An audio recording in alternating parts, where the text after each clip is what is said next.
учение об ангелах.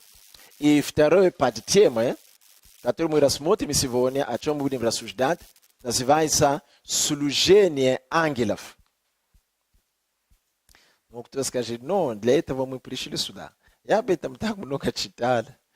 Мужи Божьи писали. Да, мы все много читали об этом. Это правильно. Я не думаю, что я что-то новое еще скажу. Но, повторяя все, что мужи Божьи нас научили и подсказали, искать зерно, которое послужит нам во благо в нашей жизни. Итак, учение об ангелах. Часть вторая. Служение ангелов.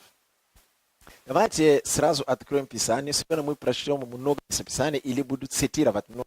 Слишком много местописаний в Библии, которые говорят об ангелах. Очень много.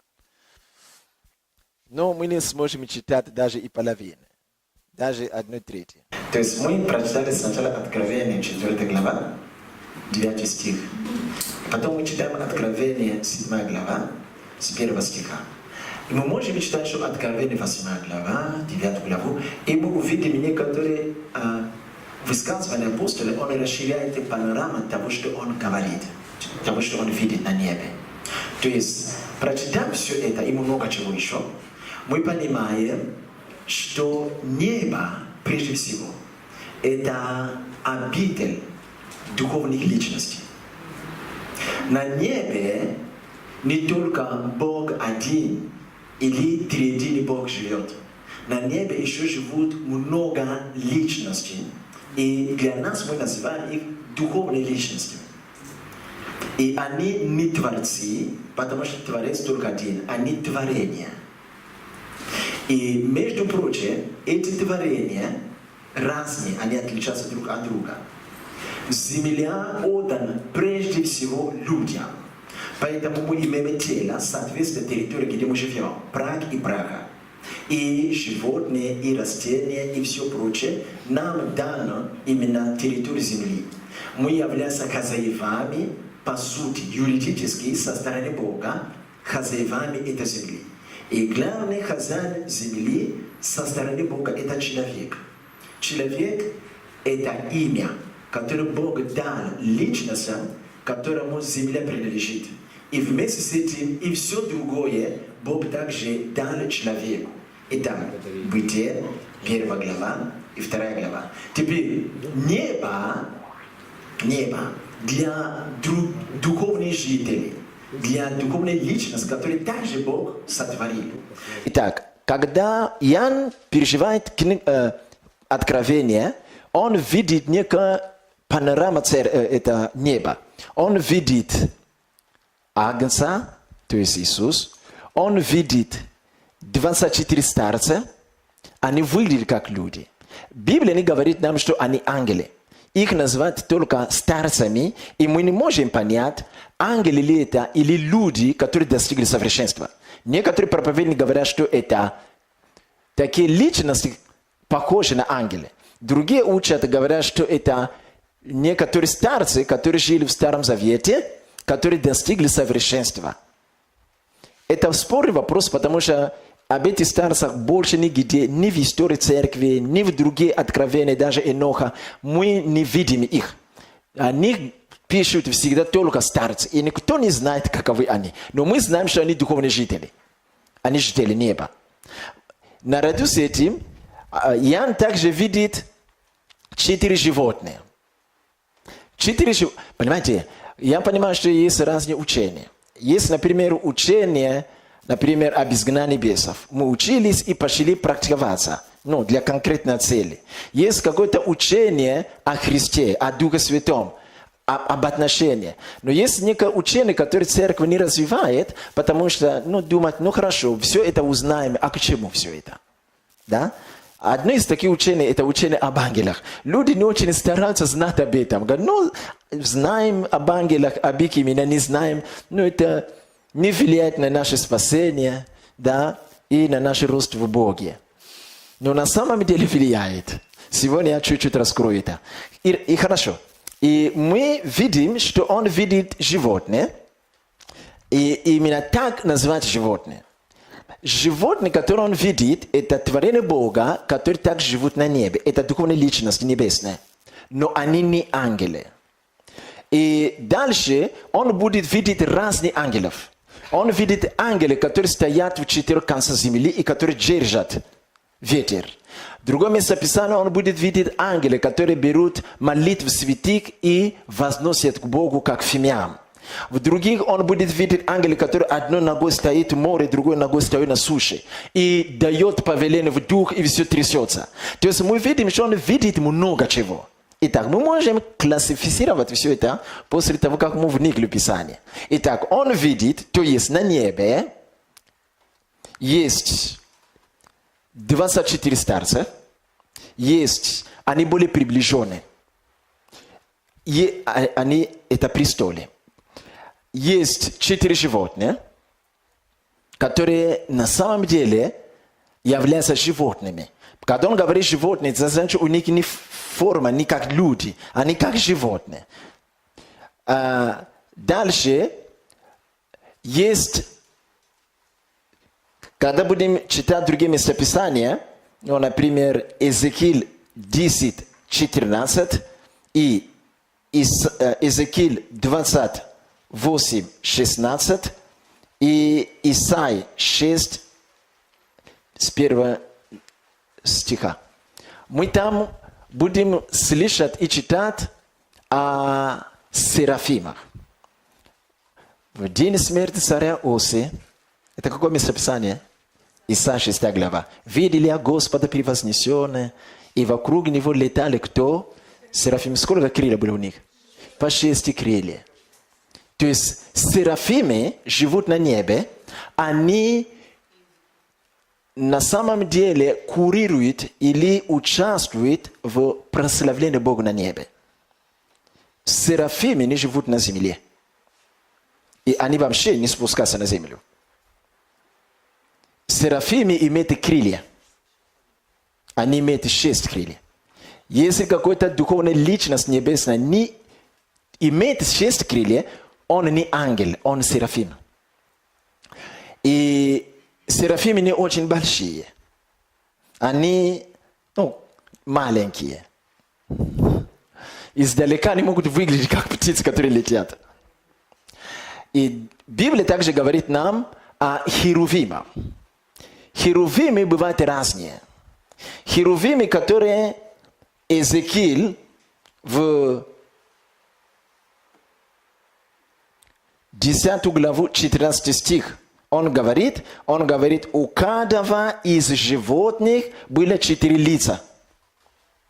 Первое лицо, лицо херувима, другое лицо, лицо человека. То есть он видит животные, у которых есть разные лица. Он сначала обозначивает, что это лицо одно, херувимов, то есть он знает, как выглядит херувим. Понимаете, да? То есть у херувимов есть крылья. Некоторые херувимы имеют крылья. Поэтому, когда Бог сказал Моисею сделать ковчега и скинуть собрание, он уточнил, как ты видишь на горе. То есть он видит видение, он показал, как все это выглядит. Это значит, что в это видение Моисей увидел херувим. Поэтому он сказал, позови мастера и дай ему, нарисуй ему, подскажи, что он сделал херувима, которые стоят лицом к лицу на крыше и простирают крылья. Это над крышей, какой крышей? Крыша ковчега. Херувима. То есть у херувимов есть, некоторые херувимы имеют крылья. Другие херувимы не имеют крылья. Они выглядят точно, как люди, но они не ангелы, они херувимы. Один из них – это сатана. Исаия говорит нам, что он был херувимом, осеняющим помазанный. Когда сатана открылся на земле или открывался на земле, все, которые видели его лицом к лицу, он выглядит точно, как простой человек. Но он, херувим, мы не можем сказать, что после того, как он упал, он внешне изменился. Нет, он был таким. То есть есть некоторые херувимы, у которых нет крылья, они выглядят точно как люди. Один из них – сатана. Дальше. Есть архангелы. Архангелы, они не являются большими ангелами.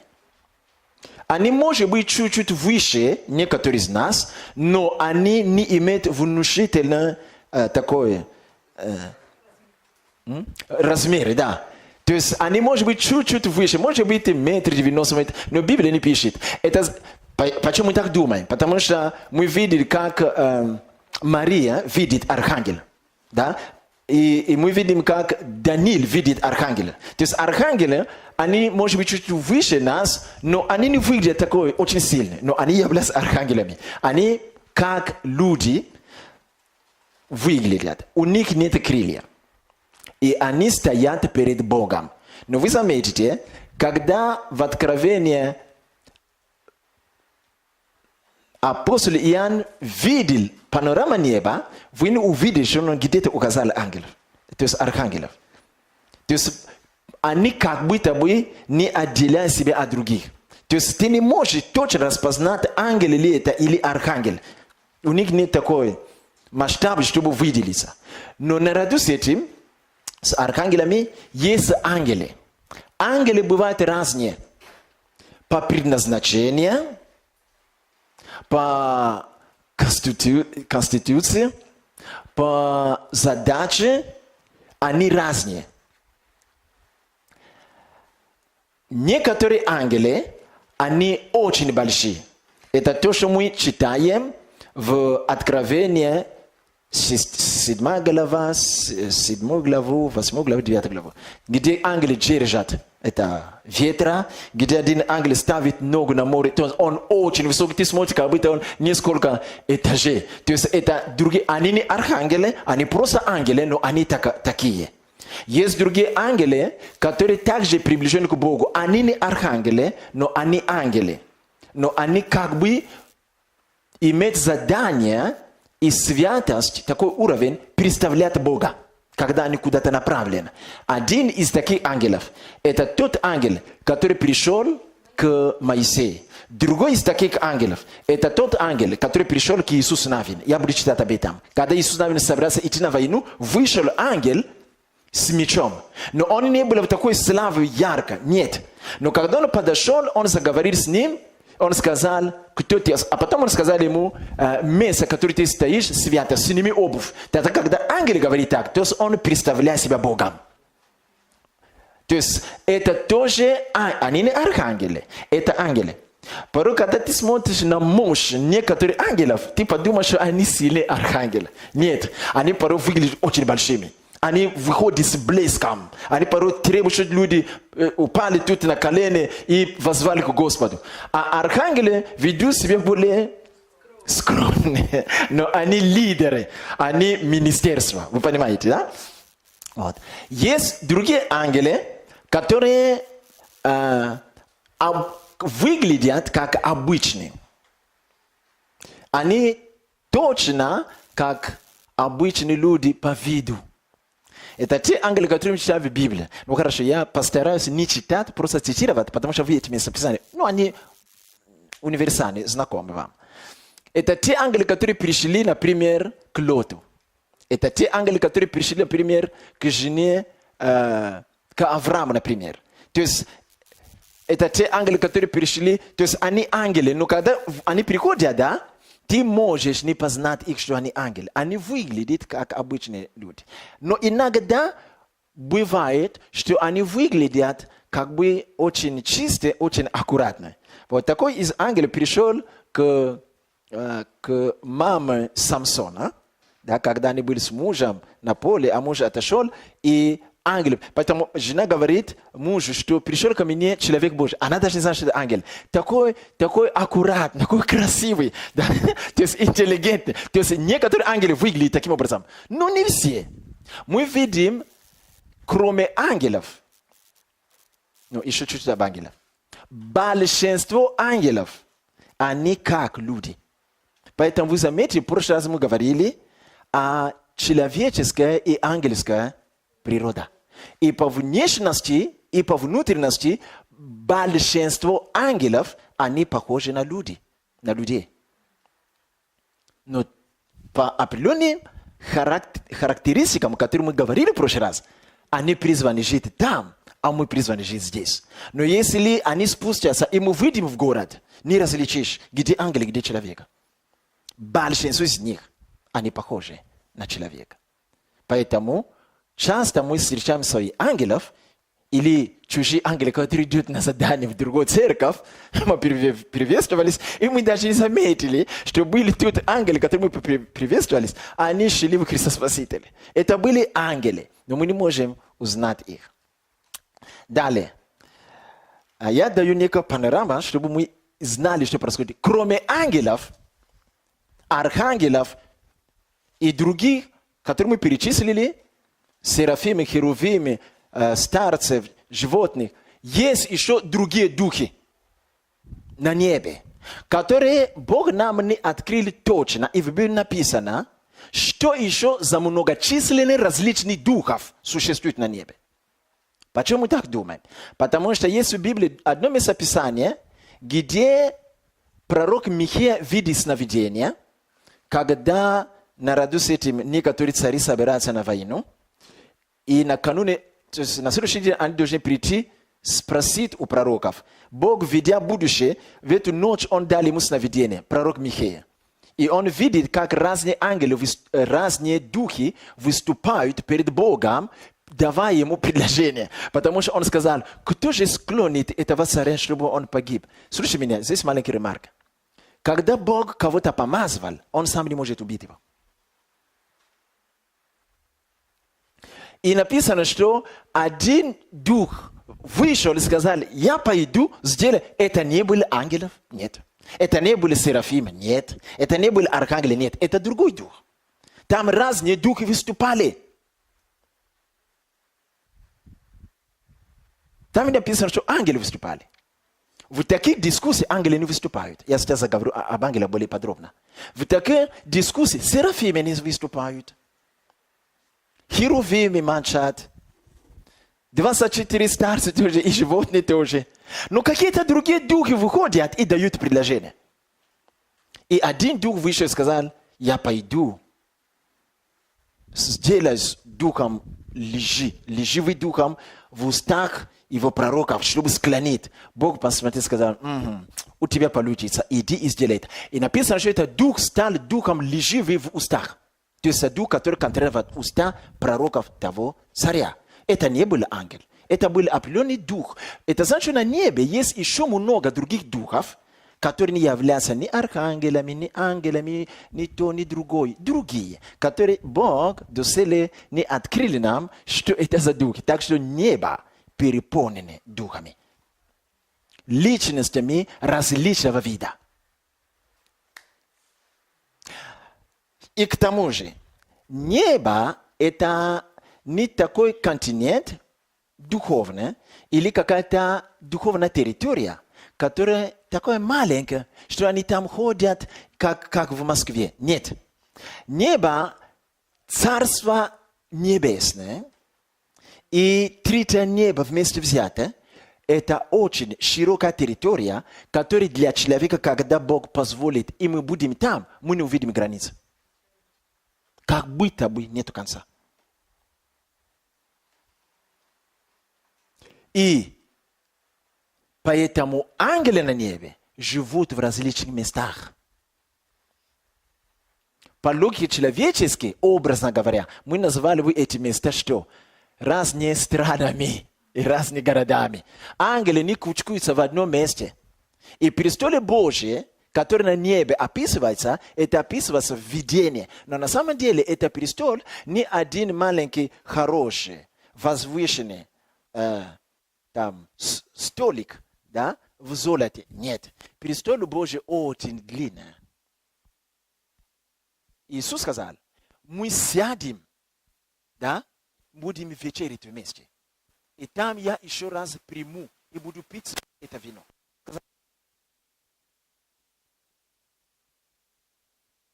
Наша тема называется, или подтема называется «Служение ангелов».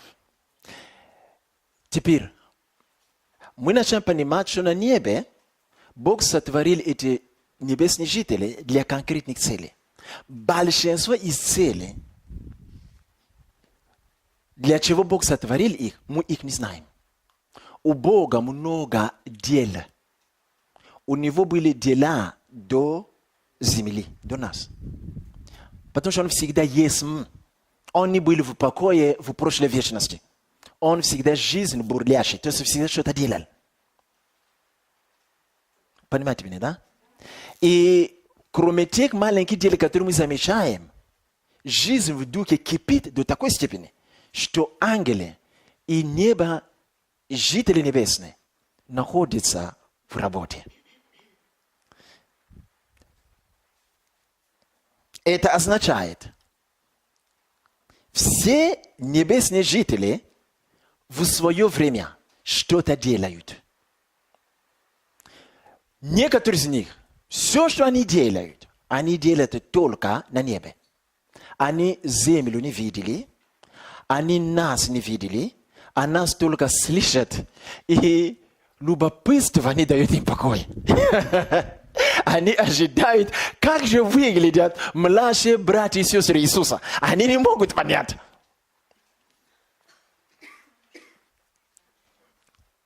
Другие, те, которые мы читаем в Откровении. Когда, например, Агнец распечатал, да, снял первую печать, да, или когда ангел вострубил, произошло то и другое. Бог послал ангела большой, который держал ветер, другой, который вышел и высвободил молнию и гром, третий бросил огонь на небе и что-то там сгорел. Эти ангелы, Бог хранит их для последних времен. И некоторые из них уже делают ту работу, которую мы читаем в Откровении.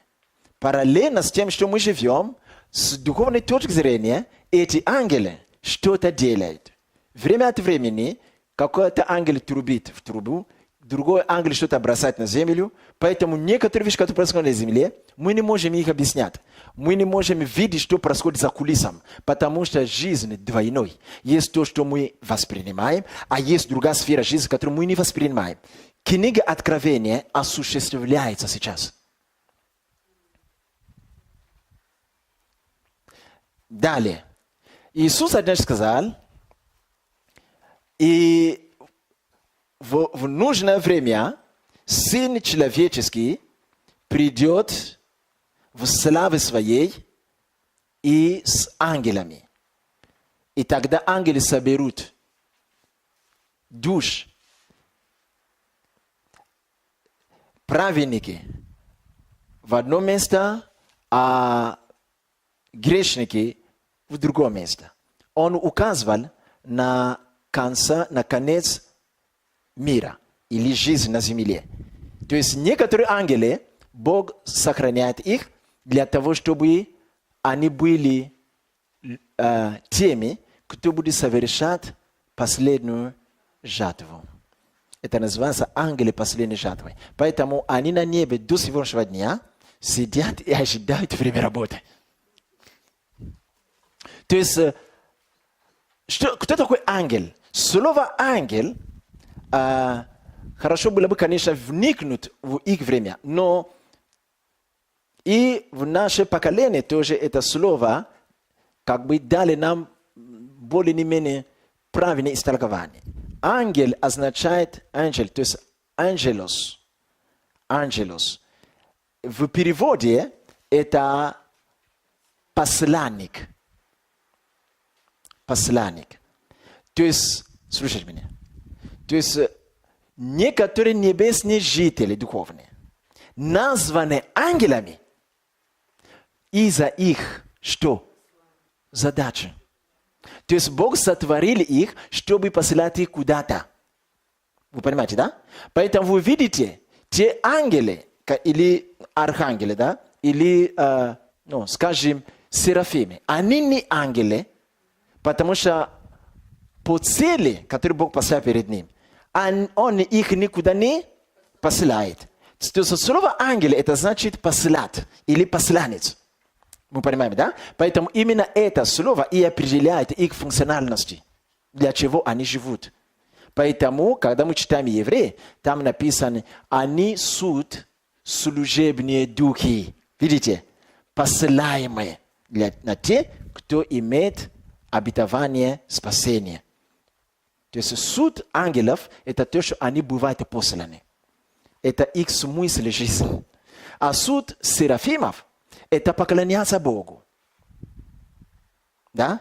Суд служения херувимов – это осенять славу Божию или двигаться, когда Бог движется. Потому что Бог есть тот Бог, который сидит на славе херувимов. То есть мы видим, что разные небесные жители имеют разные функции и разные задачи.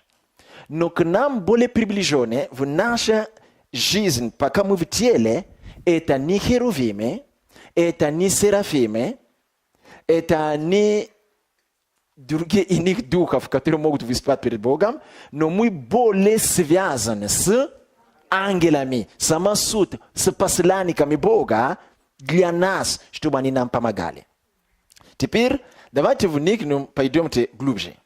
Служение ангелов прежде всего. Теперь мы как бы распределили, да? Отделили того от другого. Поэтому, когда мы говорим ангелы, не думайте о серафимов. Когда говорит ангелы, не думайте о 4 животных. Служение ангелов для человека напрямую, прежде всего, связано с временем и с местами. Скажи время и место. Скажи время и место.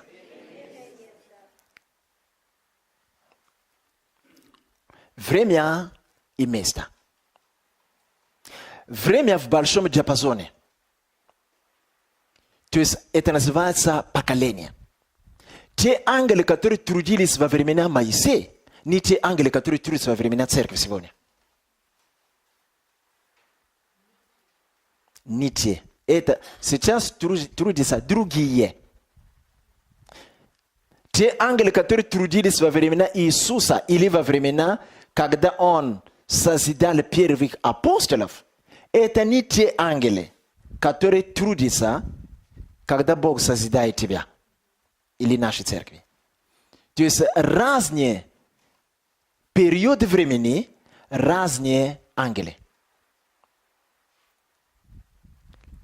Некоторые ангелы трудятся днем. Другие ангелы, Бог посылает их ночью. Теперь вы вспомните, что ночь имеет 4 стражи.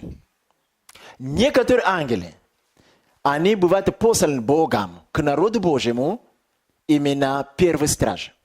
Другие ангелы бывают посланы только второй страж. Третьи ангелы бывают посланы только третий, а другие четвертый. Иногда они могут быть посланы днем, но они не будут действовать, пока время их стражи не наступит. Давайте это продемонстрируем. Когда мы читаем Бытие, 32 главу, мы читаем 1 стих, с 1 стиха. Яков пошел своей дорогой, и встретили его ангелы Божьи, их было много. Увидев их, сказал, это Божье ополчение. И нарек этому месту имя Маханаим. И дальше вы читаете, потом он распределил детей, жен, потому что брат должен был прийти встретиться, он боялся его. И дальше мы читаем то, о чем мы читали раньше. Что когда он распределил все, среди ночи, он тосковал, мучился, потому что завтра будет борьба с братом. Он пошел на берегу речки, размышлял, стенал, мучился, и кто-то появился. Видите? Те ангелы, которые он видел, были их много. Он назвал это ополчение. Вы заметите, что он не остановил их. Он не начал бороться с ними. Они даже на него зуб не имели. То есть, как бы поздороваться, или он просто увидел, заметил, и каждый прошел свою дорогу. Но ночь кто-то пришел. То есть, мы верим, что это один из ангелов, которые были там. Он знал, имел задание для этого человека. Но время еще не настало. Но в 4-й страже ночь, да, этот ангел оторвался от толпы и пришел и нашел его, чтобы благословить. Но там была борьба, мы знаем. Понимаете, да? Но поэтому этот ангел говорит, оставь меня в покое, отпусти меня, Потому что скоро будет рассвет. Это значит, что ему позволительно действовать только в это определенное времени. Он должен прийти, вернуться, чтобы дать отчет перед Богом. Понимаете, да? То есть ангелы не действуют хаотично. Поэтому в Библии вы видите, пророки или даже священники, зная это, Бог говорил, в какое время они должны приносить жертву. Потому что есть определенные ангелы, которые отвечают за жертвоприношение.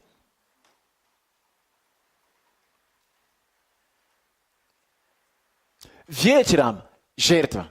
Есть определенные ангелы, которые отвечают за жертвоприношение вечернее, а другие отвечают за жертвоприношение утром. Ну, многие или большинство пророков и священники, тогда они знали эти вещи.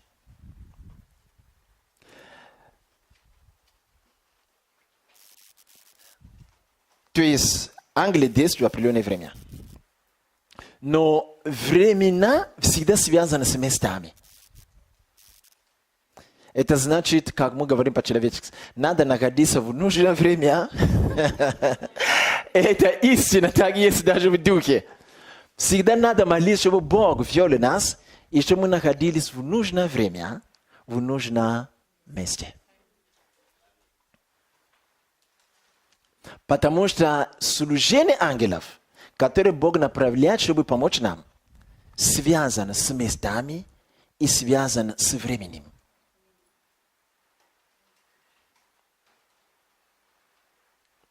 Например, касательно молитвы, есть... Хорошо, я позже вернусь к этому, а служение конкретно. Касательно молитвы, есть определенные ангелы. Не все ангелы могут служить нам или поддержать нас во время молитвы. Есть ангелы, которые называются ангелы молитвенника. Это те ангелы, которые мы читаем в Откровении, которые берут фимиам молитв святых и подносят к Богу. Их называют ходатаев. Это ангелы молитвенника. Бог дал народ своему первому понять, что эти ангелы действуют во время молитвы. И те, которые поддерживают утреннюю молитву, были одни ангелы. Те, которые поддерживали вечернюю молитву, были другие ангелы. И мы должны знать, что ангелы чаще всего не работают в одиночку. Даже если один открылся, другие где-то его ждут. Или они в паре идут, или они в группе идут. Сам Иисус не действовал в одиночку. Иисус всегда действовал. Или их были 3, или их было 13.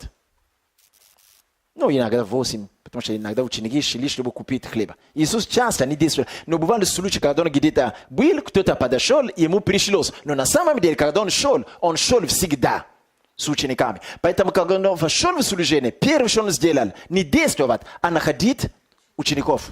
То есть у Бога есть принцип не действовать в одиночку. Бог не любит героев-одиночек. Поэтому герой-одиночек часто ломается в духе. Дальше. Это еще только начало. Итак, ангелы,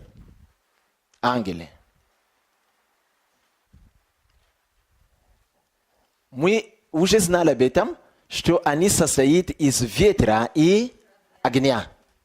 Поэтому они могут двигаться на скорости света. Поэтому, когда ты говоришь, их движение происходит как бы мгновенно. Но на самом деле они преодолевают расстояние. Поэтому мы читаем, когда один ангел пришел к Даниилу, да, он сказал, что там второе небо идет битва, и я должен быстро вернуться. Видите? То есть он говорит, когда он говорит быстро, это имеется в виду расстояние и времени. Но для нас они движутся как бы мгновенно. Но для них, у них есть какое-то время, чтобы преодолевать расстояние. Вы понимаете, да? Хорошо. Кроме времени и места, есть еще то, с чем связано служение ангелов. это духовные сезоны. Бог – это Бог сезонов. Вы заметите, что Бог сотворил мир, и наша экосистема, то есть наш физический мир, связан с сезонами. В духовном измерении точно так же есть сезон, как и в физическом. Поэтому есть такой сезон в духе, который называется сезон посещения. Поэтому бывает такой сезон посещения, когда те ангелы, которые предназначили этого, начинают посещать определенные территории в определенном месте. Поэтому в какое-то время места бывает, переживают посещение ангелов очень много. А в другое время ни один ангел не посещает никого в это место. Те пророки, которые изучают эти вещи, они примерно могут определить в такие страны, где были или происходит мощнейшее пробуждение, они могут определить, в какое время или в какой сезоне типичные ангелы посещают какую-то церковь или какую-то территорию. То есть есть сезон у Бога, который Бог может высвободить для определенной территории, как сезон покаяния. Когда сезон покаяния приходит, это сезон покаяния, который был в 90-х годах. Это высвобождается определенный ангел покаяния, который влияет на общество, что людям легко каяться. И как только он покаялся, обычные молитвы, которые он совершает, получают ответ. Потому что во время покаяния это сезон такой. И высвобождаются два вида ангелов. Это ангелы покаяния. Вы скажете, как это ангелы покаяния? И ангелы молитвенников. Или священники. Поэтому именно в это время, когда пробуждение, покаяние начинает достигать максимум, формируются ходатаи. Потому что ангелы начинают высвобождать эту благодать, чтобы в церквах формировались ходатаи. Поэтому вы заметите, спустя 3 или 4 года, когда пастор Акара начинал церковь, да, были уже молитвенники. Это время такое, она идет как бы быстро, очень быстро. Время покаяния происходит очень быстро. И церковь может научиться удержать, да, удлинять сезоны Бога. Это самое трудное. Поэтому всякий сезон проходит очень быстро. Ну, как на земле. Мы забыли, что недавно была зима. Правда? Как это? Но когда мы живем сейчас лето, да, мы стенаем, думаем, ну когда же эта жара закончится? Когда только закончится, через несколько недель мы начнем тосковать. Как будто прошло мигом. Точно так же в духе. Поэтому стратегии сегодня, которые востребованы у помазанника Божия, особенно апостолов и пророков, это то, чтобы научиться в духе удерживать, чтобы удлинять что? Божий сезон. И бывает другой сезон, который называется сезон прорыва. Это тот сезон, который Бог включает на какой-то территории. И если этот сезон спускается на церковь, очень быстро формируются служители, которые могут совершать большие служения. Это называется сезон прорыва. Поэтому один человек, я слышал его через YouTube, как он давал свидетельство, что я стал много молиться, потому что в городе, где мы живем, ну не об этом городе, не как город, церкви стали спящие. Людей мало каются, исцеления нету, все так вяло. Я стал молиться о пробуждении. И когда у него было видение, пришли к нему некоторые ангелы. Были разные. Были высокого роста, но не очень. Были чуть маленького роста. У них лица были разные. И у них даже цвет кожи были разные. Меня спрашивают, а есть ангелы-азиаты? Есть. А есть ангелы-африканцы? Есть. А есть ангелы-женщины? Есть. Алло? В Библии написано о них женщины-ангелы. Ну, конечно, ты не будешь видеть их как женщина. Вот. Но в пророческом духе ты можешь знать, что это как форма женщины, но они все он. Потому что и ты, сестра, тоже в духе он. Сыны Божии. Правда, да? И так написано в Библии. Теперь нет ни мужчины, ни женщины, но все оно. То есть он во Христе Иисусе. Новое творение, оно творение во Христе Иисусе. Вот, похоже на ангела. Поэтому Иисус сказал, по воскресению мертвый не выходит замуж и не женятся, потому что все пребывают как оно. Он. Божье творение. Хорошо. И он начал говорить. Он говорит, Бог слышал эту молитву, и он послал нас. На самом деле ты молишься, тебе не надо молиться о пробуждении. Пробуждение давно идет в вашей стране.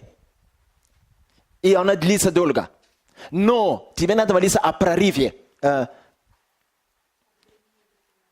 Потому что пробуждение как бы утихло. Люди заснули. То есть должны быть прорывные моменты. Они сказали, мы являемся ангелами прорыва. И мы служили прошлое поколение. И они назвали имена те служители, к кому они были представлены. Всякий ангел прорыва связан с конкретным служителем. Поэтому, видите, служители от служителей рознее. Мы не выбираем свой статус. Это Бог выбирает, что этот человек будет человеком пробуждения. А в этом служитель будет служитель прорыва в определенной местности. И у него будет ангел прорыв. Но ангел прорыв не будет с ним с утра до вечера. Ангел прорыв приходит в свой сезон, который Бог дает ему.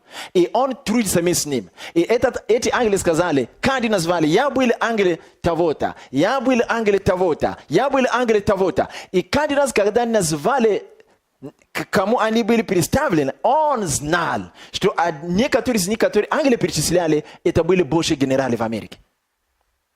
И потом, когда они закончили, он начал рассматривать их, и он увидел, что каждый ангел, который называли имена мужа Божьего или жены Божьей прорыва, потому что все они уже тогда умерли, и он видел, что этот ангел точно похож на тот человек.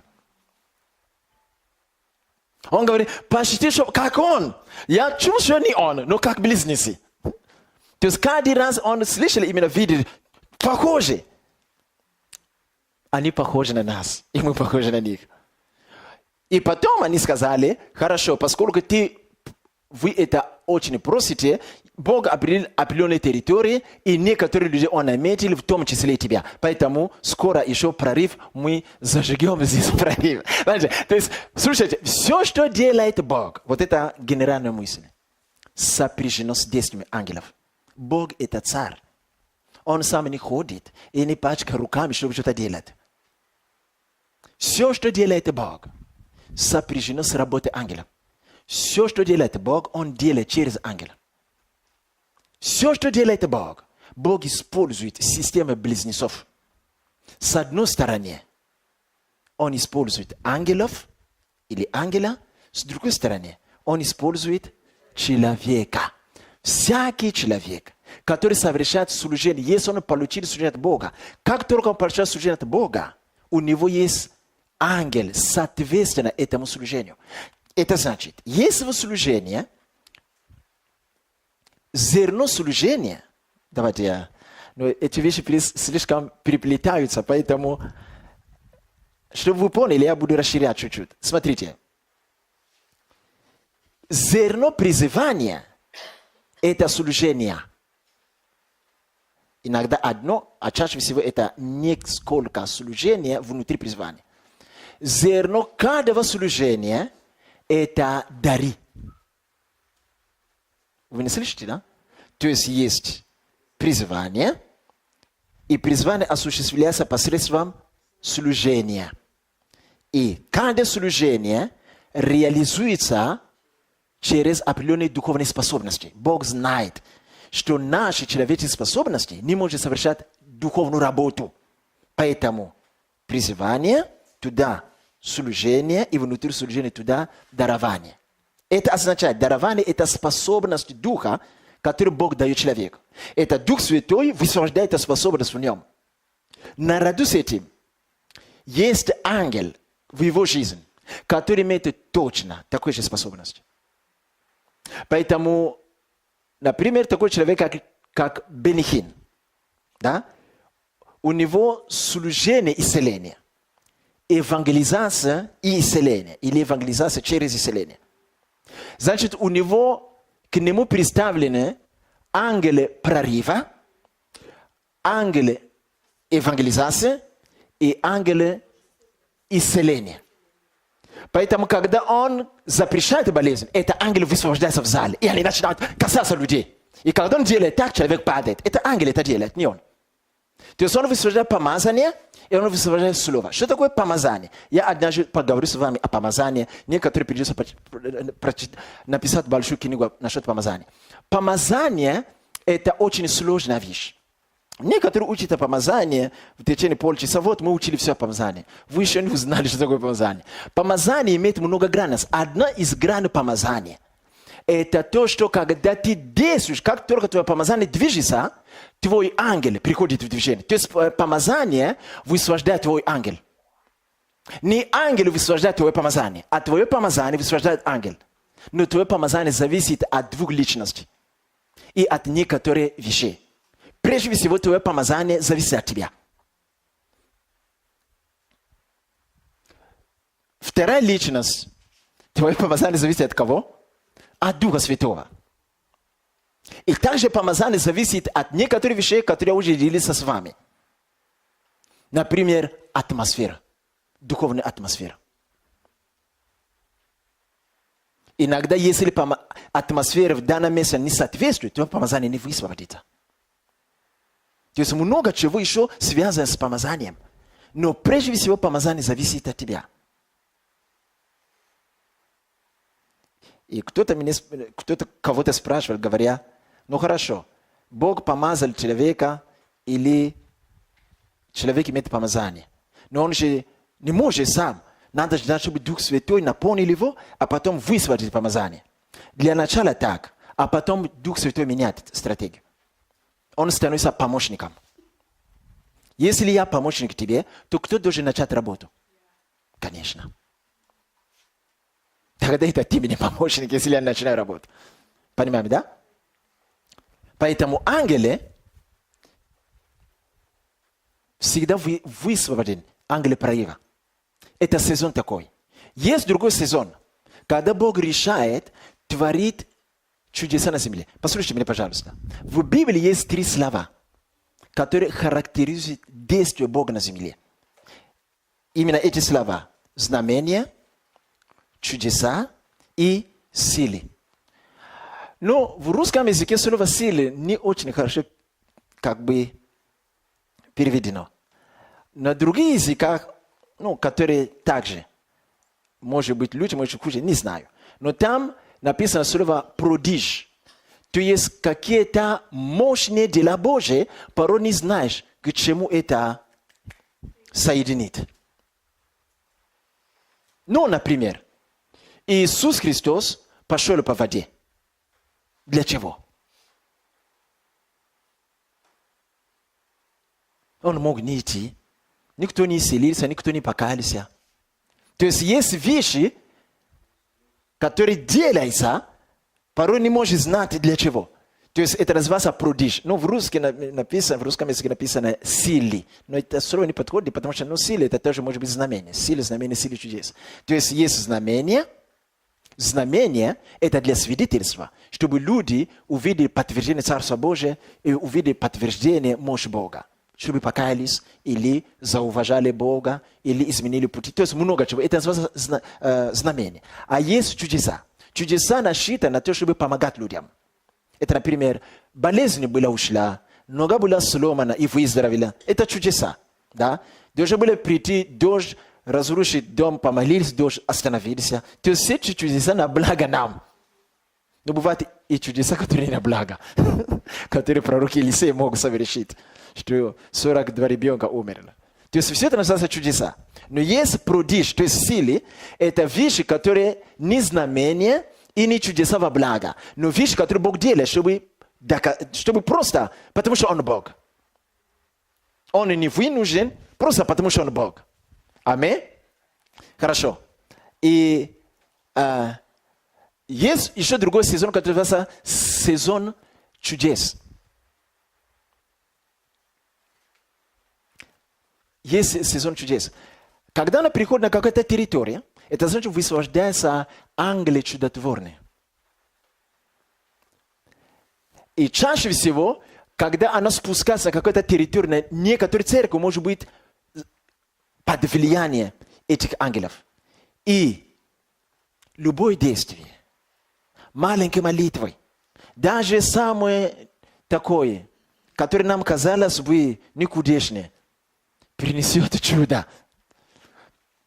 Если такой сезон приходит на какую-то церковь, и они это заметили, даже маленькие дети начинают исцелять больных. Даже маленький. То есть ты берешь его, ты делаешь так, иди, он сделает, чудо произойдет, он сам удивится, и ты тоже. То есть чудеса становятся очень, очень обычные. Они происходят легко. Например, в некоторых странах, которые мы сегодня знаем, они служат и живут так, что они удлинили именно это время. Поэтому несколько лет чудеса происходят там очень, очень просто. И чтобы человек стал с коляской, или чтобы раковая опухоль исчезла, не обязательно молиться 5 минут. Если он сам это не делает, его ученики это делают. Если ученики делают, он возьмет кого угодно в зале, он возьмет его в руки, потом скажет, иди. Как-то он коснется, тут же раковая опухоль исчезнет. То есть происходит активность именно этих ангелов. За все эти чудеса стоит помазание, который человек, то есть Дух Святой, и стоит ангел. Ангел, они идут, сопровождают помазание. Ангелы, они идут и сопровождают Слово Божие. Итак, то есть много ангелов, различные функции, они действуют соответственно сезону. Поэтому надо молиться, чтобы Бог дал нам... Какой сезон вы хотите для России? Не бывает. Мы не можем переживать и зиму, и лето одновременно. Поэтому надо молиться, о Бог, тот сезон, который ты уготовил, да, пусть оно высвободится. И для всякого сезона есть люди, которые Бог предусмотрел.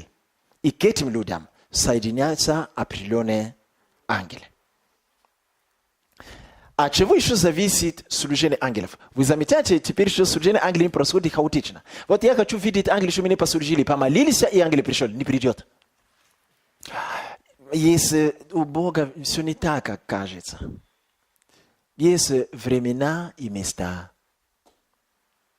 Я уверен, если нам помогли конкретно обнаружить то место, где Яков, когда он шел из дома родительский к Лавану, и он ночевал по дороге, и увидели сон, где он видел лестницу, где Бог заговорил с ним. Я уверен, если нам помочь, чтобы мы обнаружили точно, без ошибки, это место, и мы могли бы там проводить ночью, проводить ночные молитвы, вы увидели, мы бы начали видеть ангелов. Потому что это, вы вспомните теперь, дверь. Это дверь там. То есть некоторые двери, они не закрываются. Бог открыл это раз и навсегда. Вы заметите, что это значит, что эта дверь была открыта даже до того, как Яков проходил там. Потому что я не знал. Видите, то есть эта дверь была открыта. Для чего? Бог что-то там ожидал. Кто попадется, я с ним поговорю. То есть иногда просто надо молиться, что Господь повел тебя куда-то, и ты прошел в одном месте, проночевали там. И все. И все. То есть есть места на земле, которые являются дверью. Но из-за того, что церковь, особенно в IV веке, и в V веке, и даже в III веке, начали как бы созидать духовность только на основании канонической Библии, отбросив все, что переживали даже патриархи. Это мы упоминаем, а потом все равно говорят, нет, мы во Христе, то есть как бы отбрасываем. Мы читаем, все читают Старый Завет, но мало кто воспринимает все это всерьез. Ну, это Старый Завет, а мы во Христе все нормально. А эти переживания были не зря. Как вы думаете, если были зря, Бог очень мудрый Бог. Он бы загрузил бы нам вот эту толстую книгу Старый Завет, если все это зря? Нет, конечно. Нет, конечно. Говорю, но это все не зря, поэтому апостол Павел говорит, что как пример для нас, когда Моисей вывел народ из Египта, вот это пример. Только это нет. Все это и пример есть для нас. Жизнь Авраама – это пример для нас. Как они общались с Богом – это пример для нас. Это пример для нас. То есть все это, чтобы нам помочь. Но поскольку мы это отбросили или не вникаем туда, становится нам трудно даже распознавать ангела. Вы заметили, что когда наш, твой духовный отец, отец веры, Авраам, видел ангелов, о которых я уже говорил, что они выглядят как обычные люди, он всегда знал, что это ангелы. Хорошо. Когда Яков, я же читал об этом, увидел поток людей, которые идут, просто идут, не разговаривают, проходят мимо. Он посмотрел, это пальчик Божий. Он узнал, что ангел. Они не блестели там, шли как люди. Когда к Лоту пришли два ангела, они не вышли с мечом. Нет, они пришли как имеющие, я думаю, что у них был посох и маленькую сумку. Да, как будто они далеко идут. Он посмотрел, сказал, проходите, заходите ко мне. То есть люди, многие в Библии, имели чувствительность распознавать ангелов. Но вы заметите, в наше поколение этого нету. Неужели Бог стал такой эгоист, что свои собственные дети решили не дать нам эту интуицию? Есть. Но мы похоронили это. Почему? Потому что мы не очень привязываем себя к переживанию Старого Завета. Поэтому, как только ты говоришь о наследственном проклятии, говорят, ой, покажи в Новом Завете, где написано.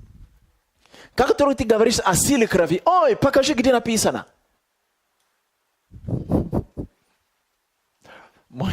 У меня будет тема. Мой наставник говорит, смотрите, в Старом Завете Бог сказал, если будет человек посреди вас, который занимается, оккультизмом, что надо с ним сделать?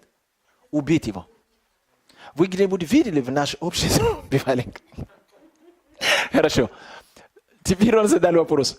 Сегодня есть в церкви Иисуса Христа, где много людей, между ними можно найти людей, которые занимаются гаданием, которые ходят, например, к гадателям или к экстрасенсам. Есть такие люди. А что мы делаем с ними? Ничего. У нас нет опыта, даже не знаем, как быть с такими людьми. Мы можем просто упрекать, покайся, покайся, покайся, и все. Мы даже не знаем, что с ними делать. Хорошо. Это между прочим. Времена и места, Божий сезон. И третий момент, скажи служение человека. Скажи служение человека. Действие ангелов также связано с служением или действием служителей. Вот это для нас сейчас самое главное. Потому что можно знать много чего и не знать, как этим пользоваться. Но то, что мы будем говорить сейчас, будет главнее для нас в смысле практики.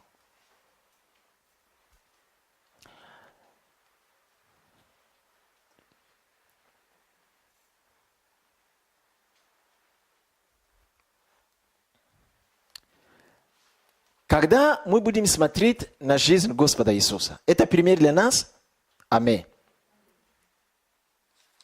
Я потом в конце дам некий список, что ангелы делают, чтобы если вдруг он к тебе или ко мне придет, что мы уже знали, что это за ангел, что он хочет от тебя. Смотрите. Господь Иисус, прежде родиться, пришел архангел, который принес весть родителям, что у них будет ребенок, но это не простой ребенок, Иисус. Слушайте меня, пожалуйста. Когда кто-то рождается или должен родиться, и на этого человека Бог возлагает большую духовную ответственность, всегда есть ангелы, которые начинают работать в эту семью, чтобы подготовить эту семью к этому. Поэтому иногда прежде lody zatrinaty ribionka fa tsy me na da nabolodado kake vidiny i kakesina vidiny asobena genon mama budushe mama vidita voidy hoje nepaniada что большинство патриархах видели ангела, но чаще всего они видели их во снах. Когда мы спим, наш дух, он более легким, и наш дух более прорывной, и наш дух часто соприкасается с духовным измерением. Поэтому часто во снах мы можем видеть ангела, который Бог посылал к нам. Ты сидишь там и думаешь, почему ко мне никогда Бог не посылал ангела? Потому что ты ожидаешь видеть его точно как Мария видела. Что и человек говорит, а потом исчез, вот ангел был. Патриархи видели ангела не таким образом. Я только что упомянул Яков. Они видели их в основном во снах. И они видели их в основном вот так, без всякого рода сюрприз. Если не знать, ты не можешь понять, что это ангел. Последние времена знамениты тем, что с духовной точки зрения Царство Тьмы раскроет все, что он прятал до этого времени. И много бесов станут активны. С другой стороны, Царство Божие откроет очень много. И мы переживаем то время, когда ангел будет много на земле. Кстати, я что-то упустил. Я уже путаюсь. Слишком много информации. Кстати, есть ангелы, которые в основном живут в измерении духа, но на земле. Есть другие ангелы, которые в основном в измерении духа живут на небе. Как их отличить? Те ангелы, которые вы видите в Библии, которые можно было предложить еду, и они кушали, эти ангелы живут на земле. Поэтому они могут жить как люди, живущие на земле, они могут кушать. Другие ангелы в Библии вы читаете, им предлагали еду, они не согласились. Один из таковых это ангел, который ангел-вестник, который пришел, чтобы возвестить, что женщина, ты должна хранить себя от всего, что производится от виноградного сока, да, и того и другого, потому что Назарет ты родишь. И когда муж нашел этого ангела, поговорил, сказал, подожди, я принесу жертву. Когда они принесли жертву или еду, он сказал, положи. И ударил, да, все, огонь, и он исчез. А другой ангел, когда жертва начала гореть, он сел на огне, и в диме он поднялся. И он упал, сказал, все, умираем. Оказывается, это был ангел. То есть они не выглядели как ангел. Оказывается, мы увидели Бога. Это ангел. Эти ангелы не кушают. Как только они закончили миссию, они уходят в небо. То есть они проводят на земле несколько минут или секунду. Весть у них очень короткая. Но когда человек очень хочет, может удержать его на несколько часов, но все равно он быстро должен уйти. И он не кушает, не пьет, и ничего не делает, и не принимает с этой земли. А другие ангелы, они могут пить, они могут есть, они могут ночевать даже в том доме. Потому что эти ангелы другие, они сделаны более близки к нам, чтобы в основном проводить много времени на земле. Слушайте меня. У церкви, ангелы церкви, это в основном не ангелы-служителя, а ангелы церкви, в основном они живут на земле. Поэтому эти ангелы открываются на служение, как только мы начинаем совершать, сходимся вместе на церковное служение. Эти ангелы, не надо их звать. Они всегда есть с нами. Это ангелы церкви. Вы меня слышите? Ангелы церкви не один. Ангелы церкви всегда это команда. Теперь, ангелы церкви поскольку они с нами пошли, что всегда, особенно на богослужение.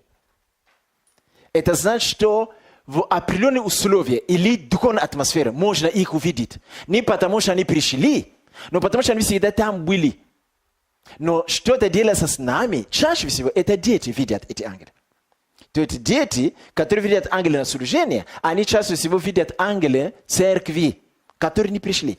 Если эти ангелы пришли, то, то дети увидели бы, как ангелы приходят, что-то дает и уходит. А если они видят, эти ангелы стоят, и во время молитвы он стоит рядом, или во время поклонения они тоже ходят, делают вот туда-сюда, эти ангелы живут с нами. Слушайте. Поэтому действие служения некоторых ангелов связано с служением или с действием служителей. Это значит, когда ангелы церкви, Дом Божий здесь, они не начнут что-то делать, если служитель в этой церкви ничего не начнут делать. Вот оттуда и мы делаем промах. Потому что мы думаем, мы будем просто молиться, и сам пошлет Бог ангела, и ангелы что делают? Не делают. Кроме тех, которые приходят время от времени быстро для какой-то цели. Но они не часто придут. А есть ангелы, которые с конкретной церкви пошлют всегда. Да, они мигом поднимаются на небо, чтобы рапорт приносить, то есть отчитываться. Но быстро они возвращаются. Но они часто с нами. Вот именно эти ангелы даны нам, представлены к церкви, чтобы они участвовали во всей служении церкви. И чаще всего, не зная это, мы не позволяем им и не даем им участвовать. Поэтому некоторые из них, им приходится участвовать в поклонении, просто потому что мы поклоняемся Богу, мы же не зовем и не запрещаем. Поэтому, будучи поклонником, они тоже участвуют. Но некоторые, которые в этой же команде, имеют задание благословлять или сопровождать людей этой церкви на работу и в бизнес. Они туда не пойдут, если ведущие служители не начнут посылать их. Как он делает? Во имя Иисуса я благословляю, я высвобождаю служение ангелов церкви Дом Божий и идти в ваши дома. Они идут. Пока я это не сделаю, они не пойдут. Вы меня понимаете? Если церковь знали эти вещи, мы давно бы забрали в этот город. Поверьте мне. Но, поверьте, я тоже годами это не знал. Когда меня спрашивают, вы командуете ангелами что? Они такие большие. Да мы всегда трясемся перед ангелами. Это не так. Это не так. Ангелы — это наши близнецы. Да, некоторые ангелы имеют определенную задачу, и когда они приходят в огне. Да, мы слышим в Библии, да, кто-то так, как факел, такой, люди упали. Но знаете, вопрос, а почему Бог так посылает такого ангела, чтобы люди падали и страшились? Это мы так понимаем. Это не так. Это означает, что этот ангел, прежде всего, так выглядит, чтобы успешно противостоять духовному злу. Они приходят в блеск низа людей. Бог такой любящий. Ты вообще ребенок Бога. А что он будет посылать к тебе слуга, чтобы тебя всегда пугать? Вы такой отец видели? Даже на Яву вы видели, что у него есть слуга, он богатый. Вот. И потом он нанял киллер, чтобы они пугали своего собственного ребенка. Нету такого. Нету такого. Чем более Бог? Чем более Бог? Это значит, что эти ангелы так выглядят из-за того, чтобы навести террор именно в духовное измерение, потому что когда они приходят, всегда сопряжено с битвами. Поэтому некоторые ангелы так выглядят. Но они выглядят не чтобы пугать людей. Поэтому Иоанн, видя откровение, видя масштаб ангелов, уже готов упасть на колени, чтобы поговорить. Ангел говорит, ты что, не делай это. Я твой сослужитель. Видите, сослужитель, помощник. Ты не можешь меня... Ангел говорит, я бы сам тоже тебе поклонился. Вообще-то ты сын царя. Я твой сослужитель, не надо мне поклоняться. Но не будучи научены, мы готовы уже упасть на колени, все. Ангелов блеск, все, караул. Они близнецы нам. Вообще, с их стороны, они не хотели бы быть в блеск, чтобы прийти к нам. Это Бог позволяет им это для духовного, для царства тьмы, а не для нас. Они должны любить. Аминь. И ангелы церкви, они всегда с нами. И большинство из них ждут служителей, чтобы служители что-то начали делать. Ангелы церкви, их много. Но эти ангелы церкви меняются соответственно сезону. Есть основные, которые не меняются. Но к основным Господь часто прилагает дополнительную команду. Определенный сезон проходит, они ушли. Другие приходят. Вы сидите там, как будто я рассказываю вам баиньки, да? Почему это все не видим? Потому что мир двойной. Пока мы сидим в этой церковь, с нами здесь находятся ангелы. Их немало, их много. Между ними есть ангелы исцеления, ангелы освобождения. То есть всякое дарование, которое у нас есть, даже которые не раскрыты, эти ангелы уже есть. Они ждут, пока мы раскроемся, чтобы сопутствовать нас. Они уже есть. Поэтому, когда люди мне говорят, например, пастор, когда ты проповедуешь, я видел, какой-то большой ангел рядом с тобой пришел. Он там живет, он не пришел. Он пришел, как-то стоял там. И это не должно для нас быть сюрпризом. Мы должны быть подготовлены до такой степени, что когда ангелы будут открываться нам, то есть, или когда наши глаза будут видеть их, что мы не падали в обморок. Что мы понимали, что это нормальный феномен, они вообще там всегда были с нами. Когда мы начнем совершать какое-то служение другое, Бог может посылать дополнительные ангелы соответственно этому служению. Да, вы помните, когда мы имели служение освобождения в Азове, да? Вот некоторые переживали, как бы ангелы пришли и шагали над крышей, да? Вот. Ну, мне говорят, я говорю, это нормально, это ангелы, какая-то другая команда, чтобы прийти, помочь нам. Так, когда Иисус родился, были ангелы, которые возвестили рождение. Это значит, ангелы подготавливали людей, когда кто-то особо родился от Бога. Дальше. Когда Иисус родился, были проблемы. И хотели его убить. Потому что Ирод восстал на младенцев. Именно был ангел, который говорил пастухам,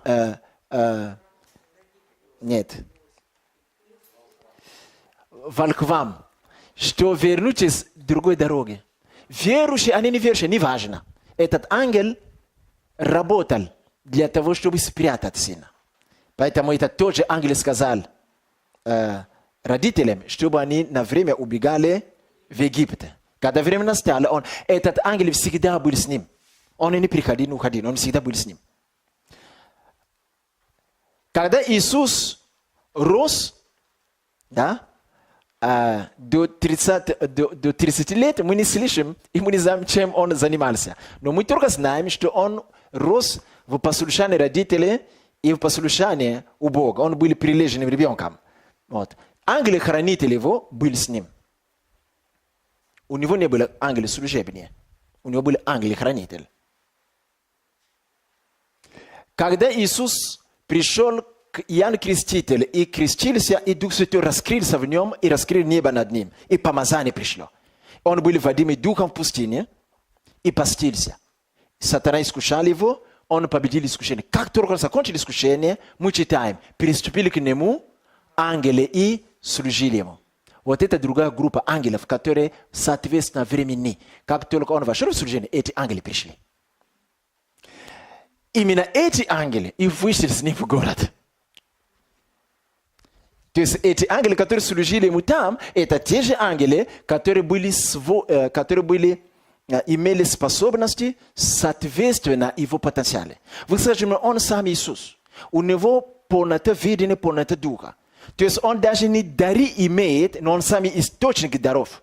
Он не имеет дар чудотворения, потому что он есть сам источник чудотворения. Да, будучи Богом, он все равно связан с ангелами. Поэтому, когда Иисус что-то говорил, это ангел переселялся в дом, чтобы принести это чудо.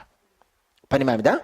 То есть служение Иисуса были сплошные ангелы. Ангелы чудотворения, ангелы изгнания бесов, ангелы воинствующие. То есть это служение, всякое действие в духе сопряжено с помощью ангела. Теперь,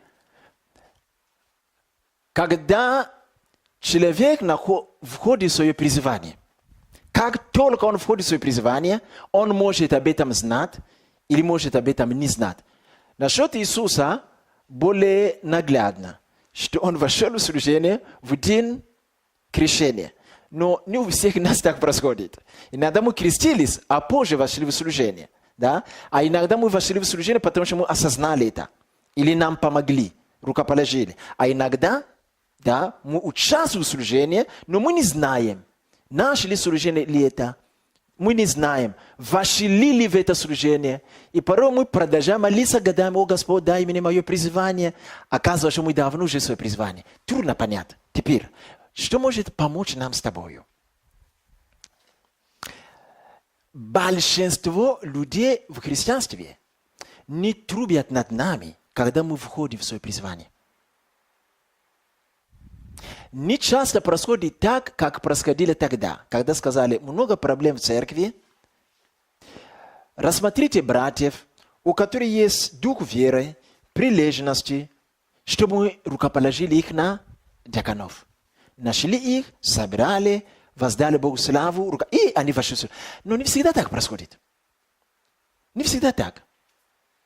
Лука, евангелист Лука, который пишет нам слово, и который был в команде Павла. Вы читали где-нибудь, когда его ввели в служение? Нет. Марк, который был совоспитанником, ученик Петра. Вы читали где? Тимофей. Мы читали об этом? Нет. Только мы читаем, что когда-то он был рукоположен. Но когда это было и как и все началось, мы не можем. То есть система церкви, она скользкая. Это не та система, где обязательно Иисус придет: ты, следуй за мной. Нет. Мы растем в церкви, и что-то происходит. Но в это бурление порой трудно уловить, есть ли у меня призвание или нет. То, что я делаю, это уже мое призвание или нет. Или меня ждет другого. Как? Чаще всего есть две вещи, которые нам помогают. Когда ведущие церкви начинают доверять тебе служение. Чаще всего это может быть или время подготовки, как преддверие к твоему призванию. Или это уже начало твоего призвания. Есть другое. Когда ты что-то просто делаешь, потому что сердце твое прилепилось туда. Что тебе может помочь? Кто-то мне говорил: если я чувствую радость, когда ты что-то делаешь. Понимаете, мы человеки. Сегодня мы чувствуем радость, завтра вас ненавидим все это. Поверьте мне, у меня тоже бывает. Порой устают, это Библия, тоже не хочу читать. Ну, а мы человеки. Понимаете, мы не Христос. Ну, конечно, я не о вас говорю, вы хорошие. Мы перемечиваем. Что может тебе помочь? Скажи: сновидение. Сны, сновидения, которые в какой-то период времени будут становиться чаще определенных вещах. Именно сновидение помогает тебе увидеть. Скорее всего, то, что ты делаешь, это входит в контекст твоего призвания. В призвании не бывает только одно служение. И в призвании бывает рост. Иногда ты начинаешь с чего-то, потом как бы заканчивается. Потом тебе доверишь, что это все твое призвание. Это не такое, что вот это было не мое, теперь мое. Не так. То есть призвание бывает по нарастающей. Призвание может быть поэтапно, а иногда призвание бывает с поветвями. То есть какое-то служение в то направление, а другое вообще противоположное. Это все находится в контексте. Вы услышали меня от начала. Поэтому я начинал с этого, что зерно призвания – это служение. И не всегда раз все служения. Нет, иногда ты что-то делаешь, не вида, не величия. Это уже твое призвание. Что тебе может помочь? Радость в сердце иногда, но это слабо. Сны тебе помогут. Сны помогут тебе. Будет период времени, когда какие-то сны начинают в этих снах, сновидения, ты начинаешь видеть себя, делаешь каким-то делом, который или ты делаешь, или который ты будешь делать. Знаешь, что это твое призвание. Что второе может еще помочь? Это служители церкви.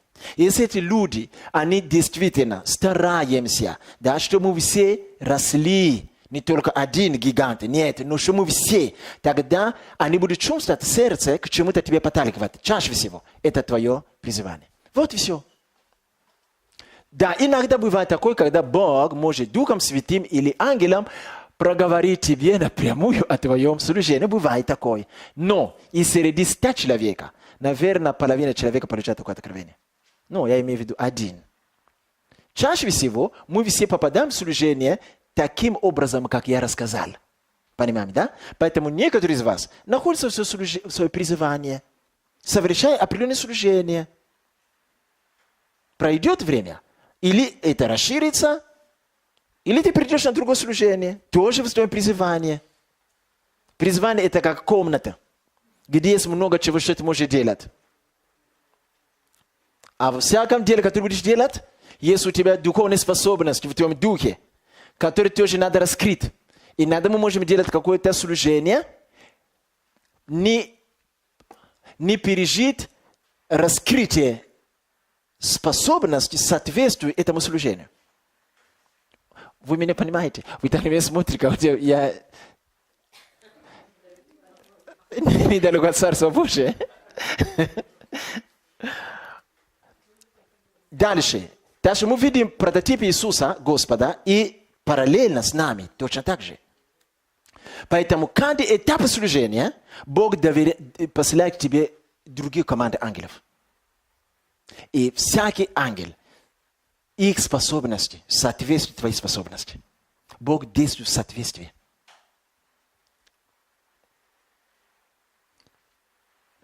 Когда Господь Иисус был в Гефсимане к концу служения, и стенали там, и молились, может, чаще всего минует меня, написано, что эти ребята, они как бы полуспящие, посмотрели и увидели кого-то, кто стоял рядом с ним. Написано, что и ангелы Господа что делали? Укрепляли его. Это значит, что каждый раз, когда мы попадаем в очень жуткую ситуацию, Бог высвобождает дополнительный ангел. Наряду с нашим ангелом-хранителем, он высвобождает еще дополнительно, соответственно, мастерство этой проблемы. Поэтому некоторые ангелы могут останавливать аварии, другие ангелы могут останавливать автомобильные аварии. Другие ангелы, Бог пошлет их, чтобы остановить, например, аварии самолета. Третий ангел могут прийти в твой дом и погасить огонь, потому что ты, выходя, не выключил или не отключил компот, да? Или утюг. То есть вы заметите, Бог не сообщает нам. Порой мы пришли, я думал, что я не отключил. Оказывается, отключили, живем дальше. Ангелы были у тебя дома. Значит, Бог очень добрый. Бог очень добрый. Иначе мы не выжили бы до 20 лет. Поверьте. Поверьте, во многие места Бог останавливал машины.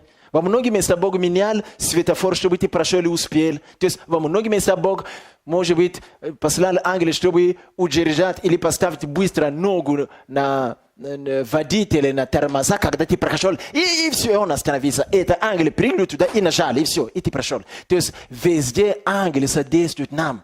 Ангелы не редкость на земле. Ангелы не редкость в твоей жизни. То, что ты не видишь наяву, не значит, что тебе нет дела или им нет дела до тебя. Ангелы активны. Но еще более активны, когда служители церкви, они учатся доверять работу ангелов, чтобы высвобождать их. Смотрите. В Деяниях апостолов апостол Павел говорит так. Они были в корабле, да, который должны были утонуть. Он сказал, что сегодня ночь ангел, которому я принадлежу и которому я служу, сказал, никто не погибнет. Я читал об этом сегодня.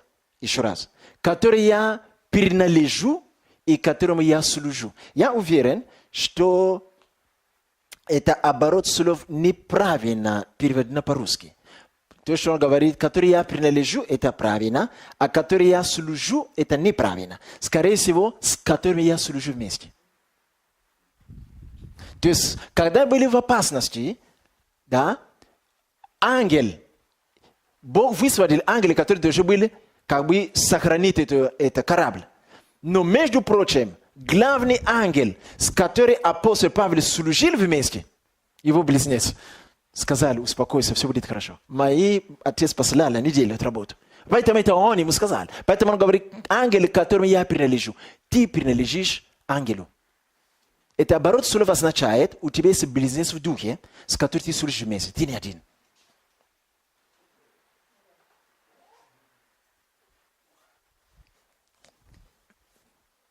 В том же Деянии мы читаем, когда ангелы отпустили или освободили апостола Петра из тюрьмы. Да? Когда эта женщина сказала, что Петр пришел, братья сказали, наверное, это его ангел. Почему они так сказали? Похожи. И, скорее всего, не только похожи. Потому что чаще всего, скорее всего, они видели ангела Петра. Они привыкли, что этот ангел часто ходит туда-сюда. И они говорят, Петр, не ты. Он сказал, нет, Петр там. То есть они привыкли к этому. Кстати, был период времени, особенно во времена гонения.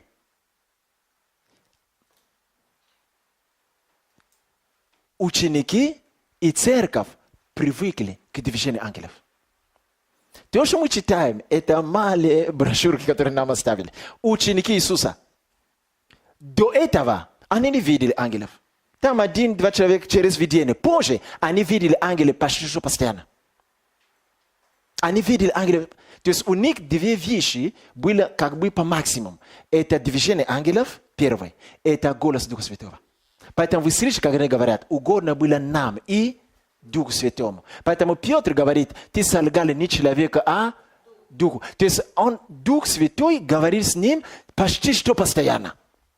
То есть потом, Дух Святой. То есть они привыкли к этому. Поэтому, когда они решали молиться, Господь, мы решили так, как ты думаешь? Кто-то слышит Дух Святой. Я тоже так думаю. Все. То есть для них было естественно. Господи, мы стенаем, чтобы слышать Духа Святого. Сезон был такой. Есть такой сезон, когда Дух говорит много. Дух говорит или действует, где хочет. Откуда приходит и куда уходит, ты не знаешь.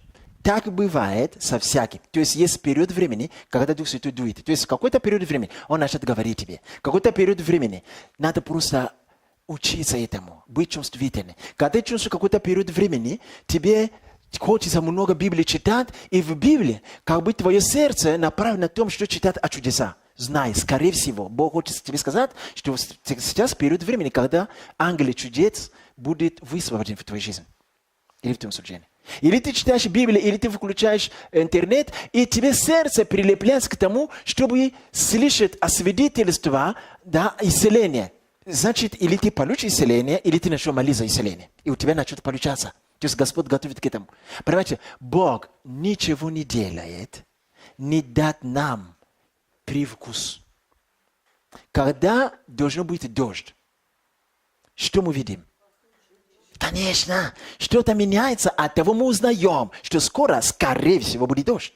Поэтому все, что Бог будет делать в нашей жизни, всегда Он дает нам предпосылки. Вопрос в том, мы предпосылки не научены знать. Поэтому Иисус сказал даже иудеям, сколько раз я хотел собирать. Видите, хотел. То есть Он давал им как бы сигнал, что скоро я сделаю то. Но они не узнали это. Он говорит, сколько я хотел собирать вас, как птица. Поэтому означает, что Бог собирается что-то делать, но не делает, не начинает делать, потому что мы не приняли и не уловили предпосылки. И Бог не делает. То есть Бог не тот, что Он начал делать, а потом перестал. Нет. Он не начнет делать. Он сначала дает нам предпосылки. Как только мы уловили предпосылки, тогда Он делает. То есть Бог не делает, потому что мы не узнаем предпосылки и не держимся им. Поэтому говорит, если они при двери не заметят, зачем я буду делать, им все равно не заметят. Поэтому Он говорит, я хотел собирать вас. Когда твое сердце, твои молитвы, больше всего, Господь, защити меня кровью Иисуса, скорее всего, какая-то опасность движется в духе против тебя. Поэтому молитвы такие, ты не хочешь, но они появляются. Защити меня, защити. Все, значит, и это значит, что в этот период времени такой, что ангел-защитника будет активным. Все идет в соответствии. И также Бог ничего не делает, не открыть сначала тайны свои рабам своим пророка. Не все открытые пророки, но на церкви Иисуса Христа свидетельство Иисусовое и есть дух пророческий. Одно дело быть пророком, другое дело быть сыны пророческие, третье дело быть водимый пророческое помазание, а другое дело переживать пользы пророческого веяния. Это дано всем. Как раз при посылке, о чем я говорю, связано с пророческим веянием. Время от времени она поднимается в церкви, и Бог начал сообщать кому-то, кого-то, что-то, где-то. Это происходит. Те, которые внимательны. Заметьте, например, в прошлое воскресенье я попросил, чтобы мы помолились о конкретной атаке. Насчет духа обольщения. Потому что я это видел в сновидении. И когда молились утром, я почувствовал, что молитва идет в это направление. Я чувствую тревогу. Я говорю, все, надо это сделать не я один, а все вместе. Потому что когда мы делаем все вместе, под моим водительством, ангелы высвобождаются. Поэтому, когда мы запретили, я сказал, аминь, успокойтесь, все будет хорошо. Потому что мы высвободили ангелов. Церковь – это духовная система. Это духовная армия. Я давал определение церкви. Что такое церковь? Церковь – это не место для встречи прежде всего. Церковь – это тот организм, который должен совершать битву. Церковь – это армия. Церковь – это не место для веселья. Да, веселье, само собой, должно быть. Мы же люди, а как по-другому? Но в духе самый ключевой момент. Если бы не так, тогда Бог бы после покаяния легче для Него забрать нас куда? Зачем тогда оставлять нас здесь опять падать, опять мучиться? Но Он оставляет. Значит, есть другая цель, которую мы не очень знаем. Бог надеется на церковь. Чтобы церковь показала славу Иисуса, сокрушив дела дьявола на земле. Аминь. Это не удел одного человека. Это удел всех вместе собрано взять. Аминь. Хорошо, я буду заканчивать. Поэтому в трудные минуты Иисус сказал, убери нож. Или ты не знаешь. Если мне нужно было бы защита, я бы позвал бы Отца, Он послал бы мне 12 легионов ангелов. Видите? Это значит, Он знает, что есть ангелы, которые быстро Отец посылает в критической ситуации. Поэтому, когда мы попадаем в критические ситуации, нас научили по-другому. О, Господи, что со мной? И все. У нас даже не приходит спонтанные слова. О, Бог, пошли мне ангела. У нас нету. В культуре мы все, что само... Все, то есть мы можем говорить что угодно, только не об ангелах. Почему? Нас так научили. Если будем внушать себе служение ангелов пользу нам, скоро, когда ты будешь падать, Бог, ангел твой придет, и раз, поймали тебя. Это написано, что не споткнется нога твоя об камень. Как это произойдет? Ты возопьешь, и он услышит.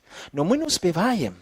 Потому что мы, наши мозги поставлены по-другому. Не по Библию, мы по-другому. Мы кого угодно поругаем, ударим. Плохо сделали дорогу, и все, кого-то оскорбили. Вместо того, чтобы позвать ангела.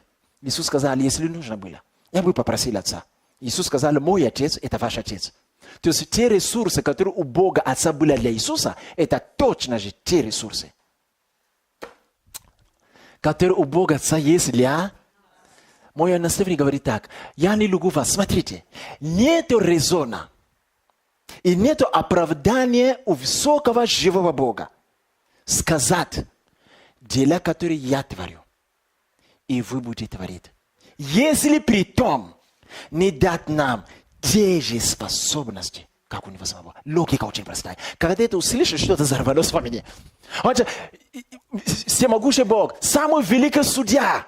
Нет резона, нет оправдания со стороны Бога сказать, дела, которые я творю, ты теперь веришь в меня, будет творить то же самое. Он не имеет права так сказать, если не дал мне те же способности, как у него самого. Он-то знает, что эти способности сверхъестественные, дела сверхъестественные. Как он мне поручает эти дела, не дав мне ту же лопату, которую он использовал. Это значит, что все, что имел Иисус на земле, церковь это имеет. Мы можем скоро ходить по воде.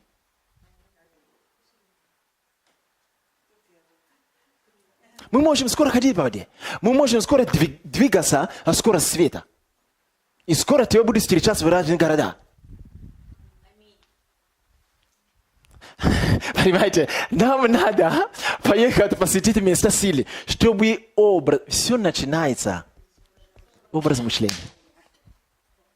Образ мышления. Потому что когда я это тебе говорю, или я себе говорю, это как некая фантазия, что ли. Фантазия не потому, что ты не верующий. Наша вера не дотягивает до этих измерений. Поэтому ты сидишь, вроде ты понимаешь, что это правильно. Но когда ты смотришь на антураж, говоришь, это не может быть. Потому что мы не въехали. Всегда есть измерение. Всегда есть измерение. Я буду заканчивать еще 2 минуты. Смотрите. Иоанн стоит на земле. Он видит видение. Но когда 4 глава Откровения зовут его, он видит видение, он входит. То есть 2 разных видения. То есть, когда он был на земле, он видел открытое небо, он был в духе, но определенное измерение. И когда голос позвал его, он подчеркивает, теперь я был в духе. В какой духе? То есть, в том же духе, но глубже 2 измерение. Конечно.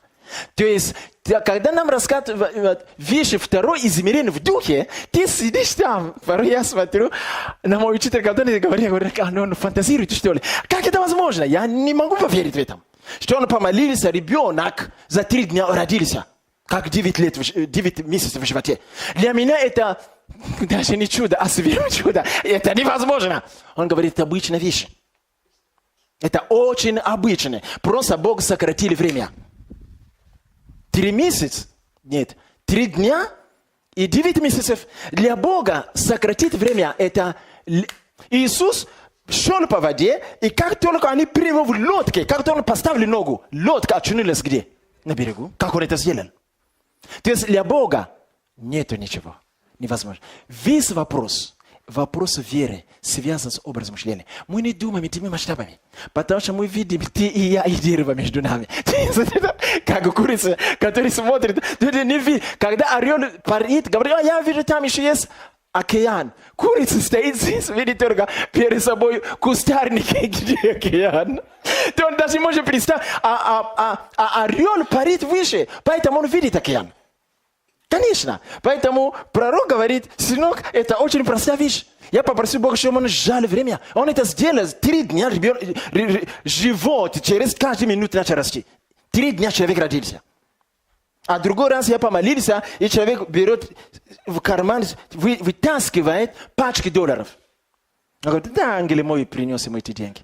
То он говорит об этом так спокойно. Я говорю, где ты живешь? Он говорит об этом так спокойно. Он даже не считает, да, наверное, 10 тысяч ему дали. Он даже не, я бы сказал, принеси 10. Давай проверим, истинно ли эти финансы. Он говорит, да, наверное, мой ангел принес ему эти деньги. Он говорит об этом так спокойно. Почему? И он говорит всегда, ангел мой передали ему это. Мой ангел, хорошо, придет в ваш дом, жена твоя забеременеет. То есть он посылает ангела. Это легко и быстро говорит, в следующем месяце ты придешь сюда, будет то и то. Потому что мой ангел, пока я говорю, вошел туда. Все, это будет. И Бог говорит, это то, что Бог начал делать. Потому что мы живем в последние... Это времена движения, мощнейшее движение ангелов, которые земля никогда не видела. Поэтому не может быть страна, где бы ангелы не шагали. Но они не часто будут приходить в видение. Ты будешь видеть во сне или во дворе, или на улице, или на рынке, или в магазине. Некоторые люди, которые стоят перед тобой в очереди, смотрят на тебя, улыбаются, это твой ангел просто. Он тоже что-то покупает. Он выглядит как бы незнакомый. Он смотрит на тебя. Может быть, вы пройдете? Это твой ангел. Давайте будем внимательны сегодня на земле. Будем внимательны. Некоторые друзья, которые появятся у твоего сына, это всего лишь ангелы твои, которые начали вести твоего сына, чтобы охранять его. Ты не можешь это знать.